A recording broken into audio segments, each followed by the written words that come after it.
தமிழகத்திலே இல்லாத பிரச்சனைய கற்பனையா மக்கள் மத்தியிலே கிளப்பி விட்டு தமிழகத்தில் ஒரு கொந்தளிப்பை எப்பொழுதும் வைத்திருக்க வேண்டும் என்று மாண்புமிகு முதல்வர் ஸ்டாலின் நினைப்பது வன்மையாக கண்டிக்கத்தக்கது. ஏன்னா பார்லிமெண்ட் கன்ஸ்டிட்யூன்சி டீலிமிட்டேஷன் பத்தி பிரதமர் சொல்லியிருக்காரா அல்லது அரசாங்கம் சொல்லியிருக்கா இல்ல மாண்புமிகு ஜனாதிபதி சொல்லியிருக்காங்களா இல்ல பார்லிமெண்ட் தேர்தல் கமிஷன் சொல்லி இருக்கா? ஒண்ணுமே இல்லாத பொழுது டீலிமிஷன் பத்தி பேசுறது உண்மையிலேயே மோசடி வேலை. இதுல ஸ்டாலின் அவர்கள் ஈடுபட தேவையில்லை. ரெண்டாவது, எதுக்கெடுத்தாலும் சர்வகட்சி கூட்டம் சமபந்தி போஞ்சனம், இது என்ன வேலை? ஆகவே மக்களை ஏமாற்றி திசை திருப்புகின்ற ஸ்டாலின் செயல் வன்மையாக கண்டிக்கத்தக்கது. ரெண்டாவது, தமிழ் மொழிக்கு ஆபத்தை முதலமைச்சர் குடும்பத்தாலங்கிறேனா? நீங்க ஹிந்திய வளர்த்து தமிழை அழிக்கிற சன்சைன் ஸ்கூல் நடத்திட்டு இருக்கீங்க. முதல்ல முதல்வருக்கு தமிழ் பற்று எள்ளுமுனை அளவேனும் இருக்குமானால் அந்த சன்சைன் பள்ளிக்கூடத்தை மூடி சொல்லல, உங்க தகப்பனார் கொண்டு வந்த சமச்சீர் கல்வி கூடமா மாத்துங்க. இல்லைன்னா ஸ்டாலின் அவர்களுக்கு அவர் குடும்பத்திற்கு தமிழை அழிப்பதுதான் நோக்கம், தமிழ் பற்று கிடையாது என்று நான் குற்றம் சாட்டுகிறேன். சீமான் இப்ப தமிழக அந்த பேரை கைது பண்ணாங்கல்ல, சீமானோட பாதுகாவலர் அவங்களோட இதெல்லாம், அது எப்படி அந்த நடவடிக்கை? காவல் ஆய்வாளரின் செயல் வன்மையாக கண்டிக்கத்தக்கது.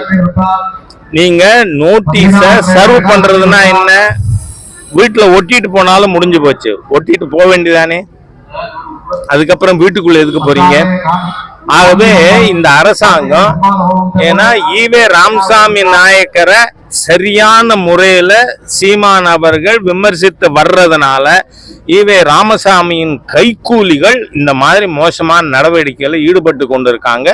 இது வன்மையாக கண்டிக்கத்தக்க நடவடிக்கை.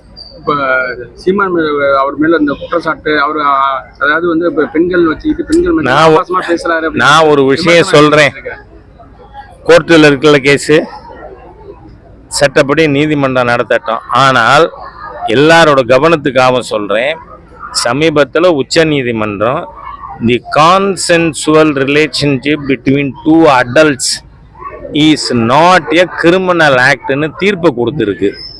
அதனால சட்டம் அதோட கடமை செய்யட்டும். ஆய்வாளர் என்னத்துக்கு அதிக்கிரமத்தில் ஈடுபடணும்? ஆகவே இந்த அரசாங்கம் அவங்களால தாங்க முடியல. ஈவே ராமசாமி நாயக்கரோட பொய் உருவத்தை கொஞ்சம் கொஞ்சமா சிதைத்து கொண்டு இருக்கிறார் சீமான். அதனால நீங்க அனாவசியமா அவரை இந்த மாதிரியா கொடுமைப்படுத்துறீங்க. இது தப்பு.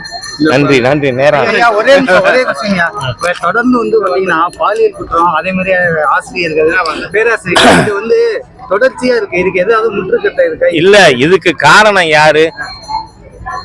முதல்ல ஆட்சிக்கு வந்த உடனே இந்த திராவிடியன் ஸ்டாக் 67ல என்ன வேலை செஞ்சீங்க?